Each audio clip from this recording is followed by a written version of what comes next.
ક્રાઇમની story જે ભલભલાને વિચારતા કરી દે, કારણ કે હત્યા થઈ છે લંડનમાં અને એનો આરોપી, એ હત્યાનો આરોપી જેલમાં સજા ભોગવવા જઈ રહ્યો છે સુરતમાં. કેવી રીતે શક્ય બને? મંગેતરની હત્યા કરી હતી, પણ એ હત્યા લંડનમાં વર્ષ 2020માં કરી હતી અને હવે સુરતની જેલમાં જેલવાસ ભોગવવાનો, એની સજા ભોગવવાનો વારો આવ્યો છે. આ કેવી રીતે, શું છે આખી સ્ટોરી, ટ્વિસ્ટ એન્ડ ટર્ન્સ એની અંદર જાણીએ આઝમ પાસેથી. આઝમ,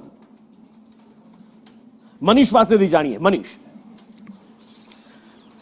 જી બિલકુલ નુપુર, વાત કરીએ તો સૌપ્રથમ 2020ની અંદર આ જે મંગેતર છે તેની હત્યા જીતુ સોરઠે છે તે કરી નાખી હતી. હત્યાનું કારણ હતું કે જે પહેલા લગ્નની વાત થઈ હતી, ત્યારબાદ તેઓ યુકે ચાલ્યા ગયા હતા ભારતથી, પરંતુ જે ભાવિની છે મૃતક, તેને લગ્નથી ઇનકાર કરી દીધો હતો. ત્યારે આવેશમાં આવીને જીતુ સોરઠે તેને ચપ્પુના ઘા ઝીકી બેરહમીપૂર્વક તેની હત્યા કરી નાખી હતી. ત્યારબાદ તેને પોલીસને ફોન કરી અને યુકેની જે પોલીસ છે ત્યાં સરેન્ડર કરી નાખ્યું હતું. ત્યારબાદ પોલીસે આવીને તેની ધરપકડ કરી હતી અને આ 2020માં એનો કેસ ચાલ્યો હતો અને તેને સજા ફટકારવામાં આવી હતી, આજીવન કેદ, એટલે 28 વર્ષની સજા ફટકારવામાં આવી હતી.